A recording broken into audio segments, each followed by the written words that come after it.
La colecistitis aguda es una de las enfermedades más frecuentes atendidas en el área de urgencia, en cualquier parte de los hospitales del Ministerio de Salud Pública. Se puede decir que después de la apendicitis aguda, la colecistitis es la segunda causa más frecuente de atención de los pacientes quirúrgicos.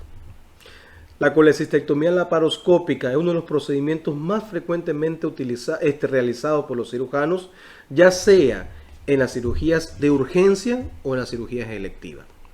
De ahí la importancia de que puedan profundizar o que deban profundizar acerca de este tema. ¿Para qué? Para que puedan tener un diagnóstico más certero y así poder implementar las medidas terapéuticas adecuadas según las últimas recomendaciones de esta enfermedad.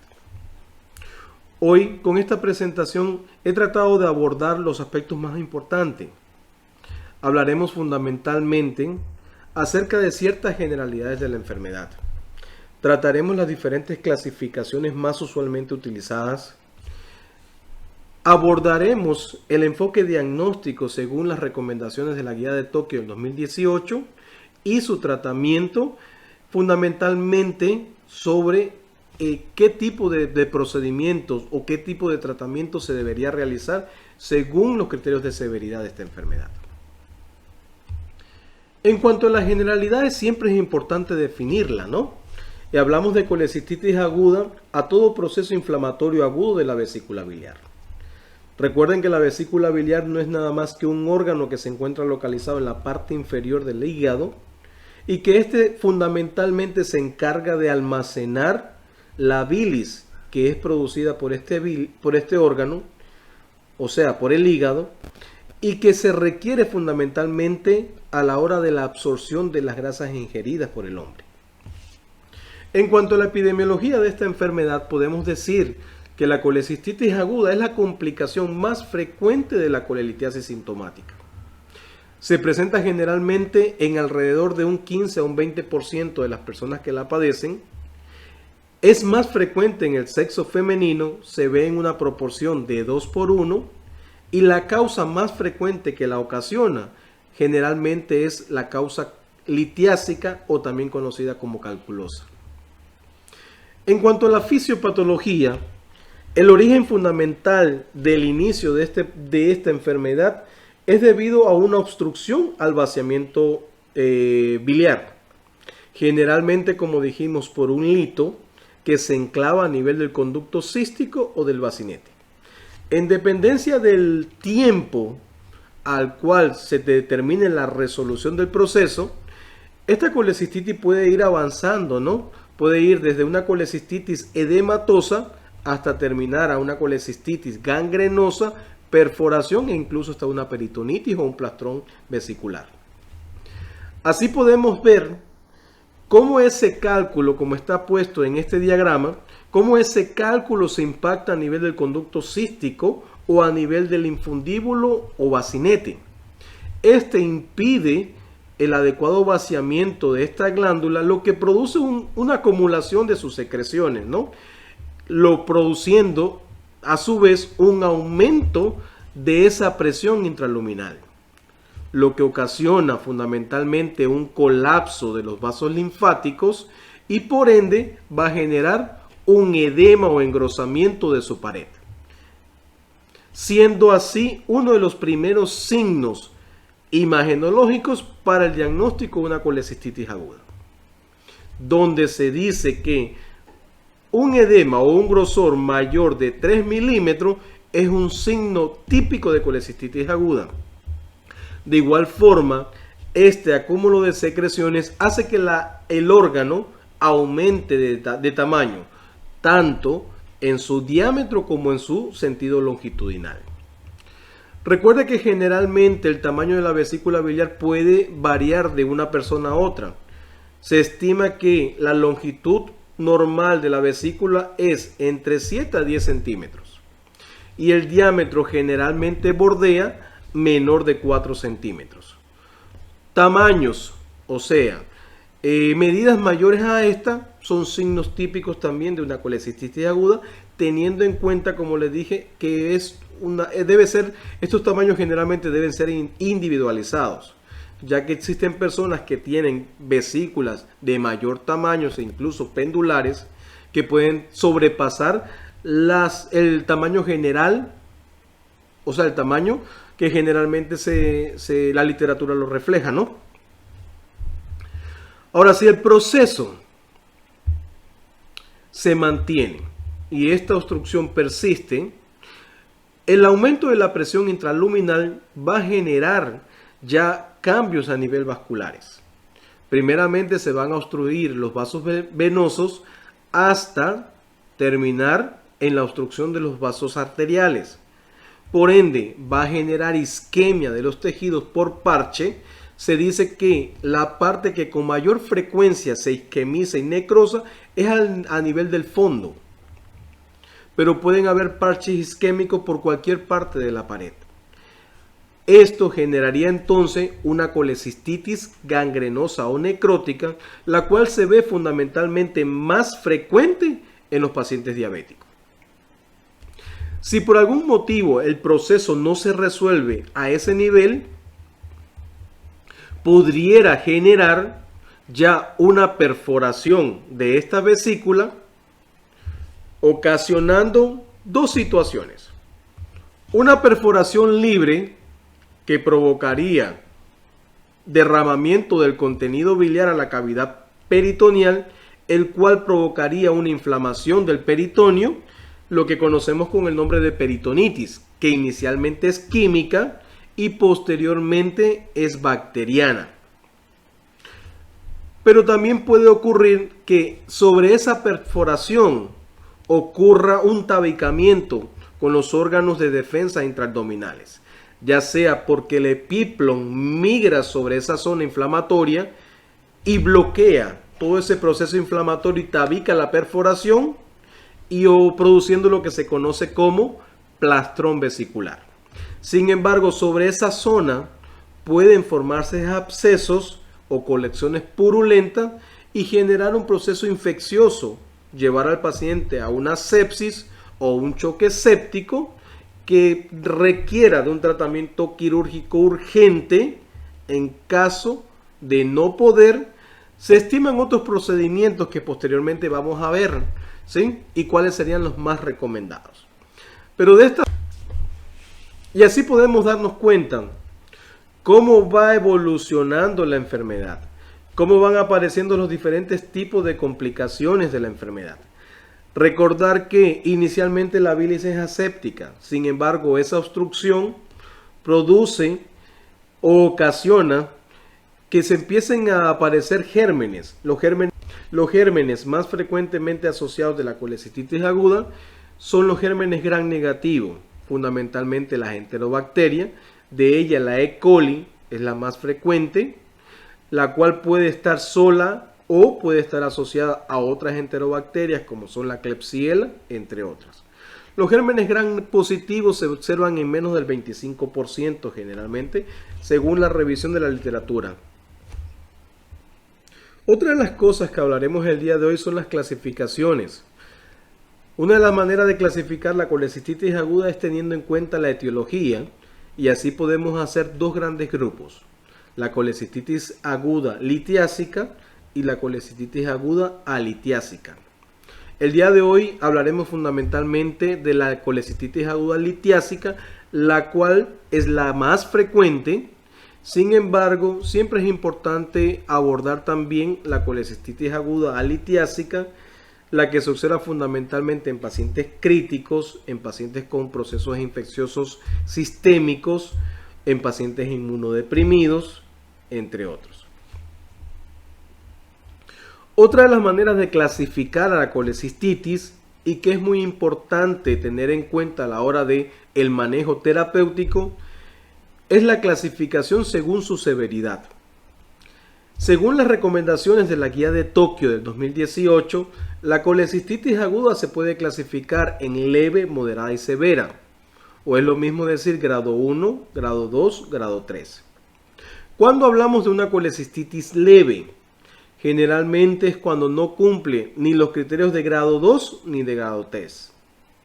Cuando hablamos de una colecistitis moderada, generalmente cuando se presenta al menos uno de los siguientes criterios. ¿Cuáles son? Los glóbulos blancos mayores de 18.000, una masa dolorosa palpable en el cuadrante superior derecho, cuando la duración de los síntomas son más de 72 horas, o cuando existe marcada inflamación local, ya sea sospecha de colecistitis gangrenosa, colecistitis enfisematosa, existe ya abscesos pericolecísticos o existe ya una peritonitis biliar. Mientras que hablamos de una colecistitis severa, cuando al menos está presente uno de los siguientes criterios de disfunción de órgano. ¿Qué quiere decir? Cuando hablamos de disfunción cardiovascular, cuando existe hipotensión que requiera del uso de vasopresores. Cuando hablamos de disfunción neurológica, cuando existe alteración del estado de la conciencia, generalmente cuando hay un Glasgow menor de 13. Cuando hablamos de disfunción respiratoria, cuando existe en el paciente una PAFI menor de 300.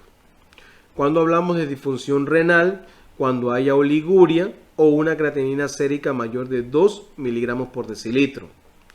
Una disfunción hepática cuando el INR sea mayor de 1.5 o una disfunción hematológica cuando las plaquetas sean menor de 100.000. Existe otra clasificación que es la clasificación de la Asociación Americana de Cirujanos de Trauma, y la cual divide la colecistitis aguda por grado y la establece en 5 grados, teniendo en cuenta una descripción ya sea por imagen o durante la cirugía. Grado 1 se dice que cuando esta pared de la vesícula generalmente tiene procesos inflamatorios, pero no existe absceso pericolecístico. Mientras que grado 2 generalmente es cuando ya se observa aire a nivel de la luz de la glándula o de la pared o del árbol biliar. Ya estaríamos hablando de una colecistitis enfisematosa, ¿no?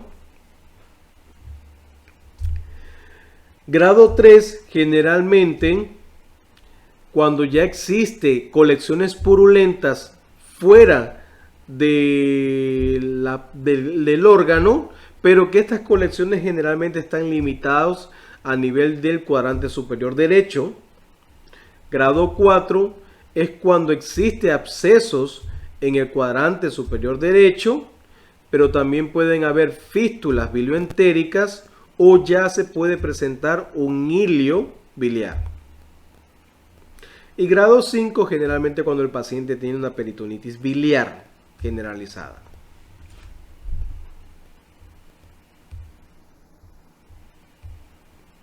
En cuanto el enfoque diagnóstico de la colecistitis aguda en base a las recomendaciones de la Guía de Tokio del 2018 no han variado mucho en relación a las recomendaciones del 2013.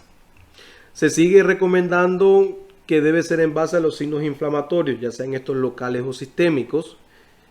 Y por último, para confirmar el diagnóstico se debe hacer el estudio imagenológico, fundamentalmente el ecográfico. Y así tenemos que los signos inflamatorios locales están un signo de Murphy positivo, presencia de masa o dolor o defensa en hipocondrio derecho. Signos inflamatorios sistémicos es cuando el paciente presenta fiebre o se le hacen los estudios de laboratorio y tiene una PCR elevada o un recuento de glóbulos blancos elevados. Y de igual forma, al realizar una ecografía, los pacientes presentan un edema o un grosor de la pared vesicular mayor de 3 milímetros, edema perivesicular, un aumento del tamaño de la glándula, generalmente mayor de 7 centímetros de longitud y mayor de 4 centímetros de diámetro. Y a su vez, este paciente también puede presentar un signo de Murphy sonográfico. ¿Ok?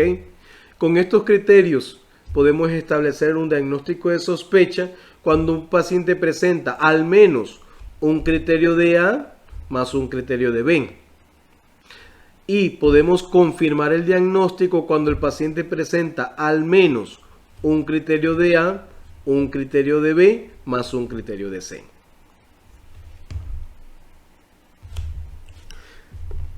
Podemos observar cómo se evidencia o cómo se observa una colecistitis aguda ecográficamente. Los signos ecográficos fundamentales son, primero, engrosamiento de la pared, como dijimos, mayor de 3 milímetros.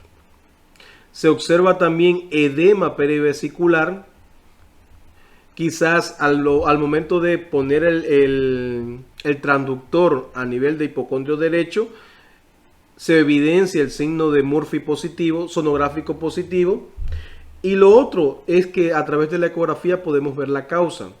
Miren cómo aquí en la imagen del lado derecho se observa el cálculo, que el cálculo enclavado a nivel a nivel del infundíbulo, a nivel del bacinete, que es la causa fundamental que genera la colecistitis aguda.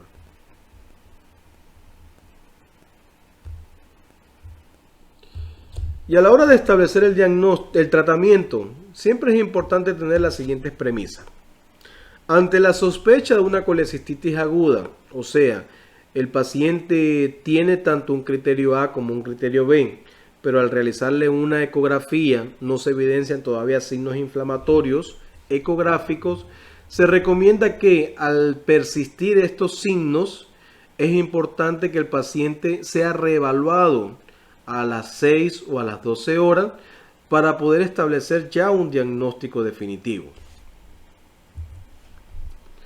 Se debe realizar una ecografía abdominal y en caso de que no hubiese o no se concrete el diagnóstico de la colecistitis aguda y existe una alta sospecha, se pudiera realizar una tomografía computarizada o una gamografía, ¿ok?, para confirmar este diagnóstico. Se debe utilizar los criterios de evaluación de gravedad y evaluar esa gravedad de forma repetida. Por ejemplo, en el momento del diagnóstico, si el paciente inicia un tratamiento conservador, se debe evaluar a las 24 horas posterior al diagnóstico y de igual manera a las 24 o 48 horas después del diagnóstico. Siempre se debe evaluar el riesgo quirúrgico, fundamentalmente, por ejemplo, los signos de inflamación local. Se debe establecer una escala de comorbilidad de Chaslon. Se debe establecer también qué asa tiene el paciente y factores predictivos, ya sea esto de cirugía prolongada o de conversión a la hora de que se realice una colecistectomía laparoscópica. Teniendo en cuenta la necesidad de la colecistectomía, como tan pronto se hayan hecho un diagnóstico, se debe iniciar el tratamiento con suficiente reposición de líquidos, compensación de los electrolitos en caso de que hubiese necesidad de corrección. Se debe instaurar ayuno y administrar analgésicos intravenosos y dosis completas de antimicrobianos según las recomendaciones. En pacientes con grado 1, o sea, grado leve, se debe tratar de realizar una colecistectomía laparoscópica temprana. ¿Qué quiere decir? Se recomienda que sea realizada antes de los 7 días. Fundamentalmente, y lo idóneo es que sea antes de las 72 horas del inicio de los síntomas.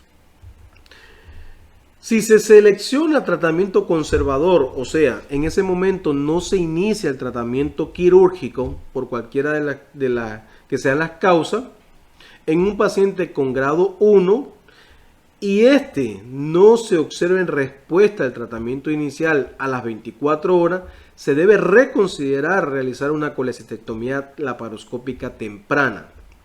Si el estado funcional del paciente es bueno y si han pasado menos de 7 días de inicio de los síntomas. O también de igual manera se debe considerar, en caso de que no se pueda realizar la colecistectomía laparoscópica, un drenaje de esta vesícula biliar. En pacientes grado 2 Se puede optar por una colecistectomía laparoscópica urgente o temprana si el estado general del paciente es bueno. Sin embargo, en ocasiones, cuando el estado general del paciente no es bueno, o sea, es malo, se debe optar por una colecistectomía diferida o puede ser una colecistostomía emergente en caso de que sea necesario. En los pacientes grado 3, o sea, con alto riesgo quirúrgico, generalmente se debe hacer una colecistectomía laparoscópica diferida. Sin embargo, cuando existen factores de sepsis, por ejemplo, o falla multiorgánica, y que se requiera controlar el foco séptico, se puede optar por un drenaje, ya sea percutáneo o laparoscópico, ¿sí?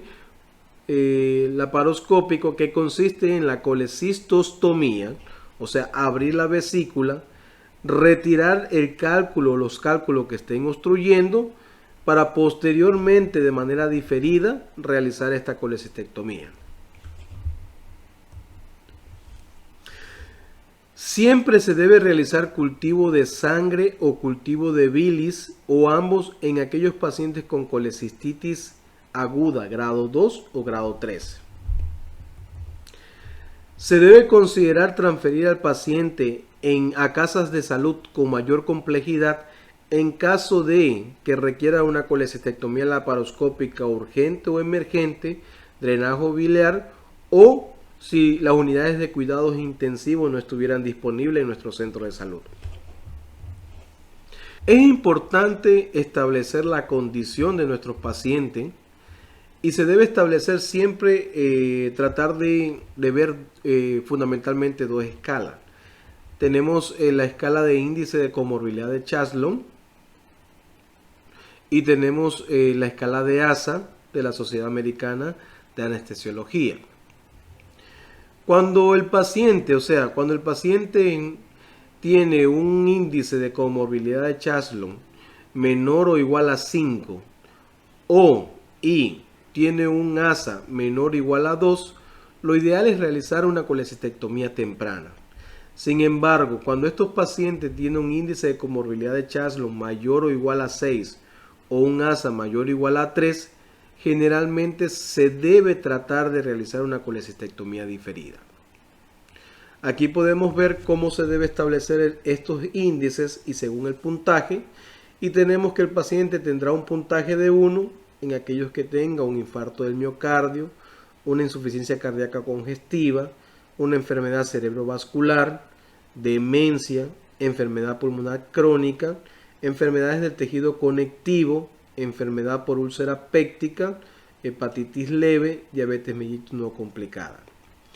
Tendrá un puntaje, tendrá 2 puntos aquellos pacientes que padezcan de un tipo de hemiplegia, una enfermedad renal crónica, ya sea en estadio 3 o estadio 4, diabetes mellitus con daño de órgano blanco, algún tumor sólido, leucemia o linfoma maligno. Se le dará un puntaje de 3 si tuviera una enfermedad severa o moderada del hígado y se le da un puntaje de 6 a aquellos pacientes con tumores sólidos metastásicos, VIH, generalmente ya en estadio de paciente SIDA. Cuando se establece la escala de ASA, serán aquellos pacientes ASA 1, pacientes sanos, ASA 2, pacientes con enfermedad leve, enfermedad sistémica, ya sea, por ejemplo, fumador, alcohólico, social, embarazo. ASA 3, aquellos pacientes con enfermedad sistémica severa. ASA 4, aquellos pacientes con enfermedad sistémica, pero que amenaza su vida generalmente. ASA 5, aquel paciente moribundo que no tiene expectativa de sobrevivir a la cirugía. Y ASA 6, generalmente aquellos pacientes con muerte cerebral, que generalmente se los mantiene conectados porque van a hacerle una procuración para extracción de órganos. ¿Cuáles eran esos factores predictivos, ya sea para una cirugía prolongada o de conversión de la colecistectomía? Generalmente aquellos pacientes con paredes engrosadas, O sea, un paciente con colecistitis aguda ya se considera que un factor predictivo de una cirugía prolongada. Aquellos pacientes que tienen un cálculo enclavado en el cístico, en el infundíbulo, también es un factor predictivo de cirugía prolongada. Generalmente, pacientes con fiebre, con abscesos o colecciones se consideran también factores predictivos, mientras que criterios de conversión fundamentalmente son aquellos pacientes que tienen una pared de vesicular mayor de 4 o de 5 milímetros, los pacientes ancianos o adultos mayores de 60 o 65 años, la colecistitis en los hombres, una colecistitis aguda grado 2, grado 3, una vesícula esclerotrófica en caso de que sea una colecistitis crónica, pacientes con cirugías previas o pacientes generalmente con una escala de ASA 3, 4.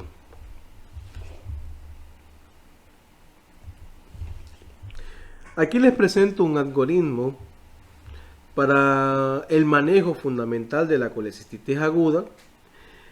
Todo paciente que ya se confirma el diagnóstico de una colecistitis aguda, según lo establecido en el enfoque diagnóstico por las recomendaciones de Tokio, se debe iniciar medidas generales de soporte, como son, en ocasiones hay que suspender la vía oral, los controles de signos vitales, control de ingreso y egreso.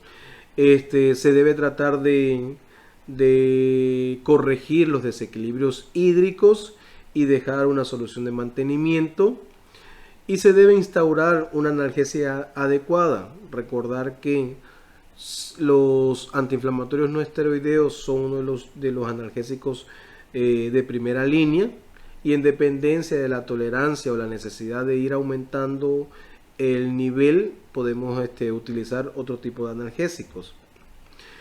Y en cuanto al uso de antibiótico, depende de la severidad de la colecistitis aguda. Posteriormente hablaremos de ello, pero siempre se debe instaurar el uso de antibiótico ni bien ingresa en el paciente. Una vez que ya tengamos el diagnóstico, se debe establecer, como dije, la severidad y saber si estaríamos hablando de un paciente con una colecistitis grado 1 o grado 2 o grado 3. Si es un paciente con una colecistitis grado 1, lo ideal es realizar una colecistectomía lo más tempranamente. Mientras que si es un paciente con una colecistitis severa, como dijimos, generalmente son pacientes que presentan disfunción de órgano, que están en muy malas condiciones, por lo que se debe diferir la colecistectomía hasta mejorar un poco su estado general. En caso de ser necesario, ya sea porque el paciente está séptico y se necesita controlar el foco infeccioso, pudiéramos optar por una colecistostomía percutánea. Si el paciente presenta una colecistitis aguda moderada, es importante ver, la respuesta inicial que ha tenido el paciente y establecer las escalas anteriormente mencionadas. Por ejemplo, un paciente, como dijimos, al realizar las escalas de índice de comorbilidad de Chaslon y tiene un índice menor de 5 o un ASA menor o igual a 2, generalmente se debe optar por la colecistectomía temprana. Mientras que si este paciente presentare un índice de Chaslon mayor de 6 o un ASA mayor o igual a 3, se tratará de hacer una colecistectomía diferida hasta mejorar un poco sus condiciones. En caso de que igual forma haya necesidad de controlar el foco séptico, se pudiera intentar realizar una colecistostomía percutánea.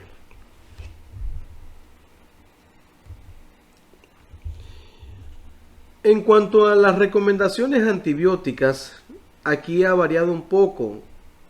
Aquí se pusieron las recomendaciones antibióticas de una guía mexicana, pero sin embargo, la última guía de Sanford del 2021, ya la ampicilina con sulbactam se recomienda no usar tanto debido a las altas resistencias de la E. coli que se ha observado. Sin embargo, eso es variable, ¿no? Depende mucho del lugar donde se esté utilizando, del lugar del paciente. Siempre es importante ver la resistencia antibiótica que se esté manejando en ese momento. Por lo tanto, es más bien una política del hospital. Sin embargo, muchachos, las recomendaciones antibióticas en el grado 1 se sigue manteniendo medicamentos que cubran el espectro de los gram negativos, ya sean las fluorquinolonas orales en caso de ser toleradas, como son la levofloxacina, la ciprofloxacina, o la cefalosporina también orales, ¿sí? Las cefalosporinas orales. Sin embargo, en aquellos pacientes ya con una colecistitis moderada, ya estaríamos hablando del uso de pacientes con penicilinas de amplio espectro, como son la piperacilina más tazobactam, o cefalosporina de segunda o tercera generación, fundamentalmente de tercera generación, en donde utilizaríamos la ceftriaxona asociada siempre al metronidazol, ¿ok? Y en el grado 3 igualmente tendríamos que utilizar penicilina de amplio espectro, como son la piperacilina más tazobactam, o pudiéramos usar los monobactámicos, ya sea Astronan, Meropenem y Imipenem, siempre asociados a metronidazol cuando se sospeche de gérmenes anaerobios, ¿ok?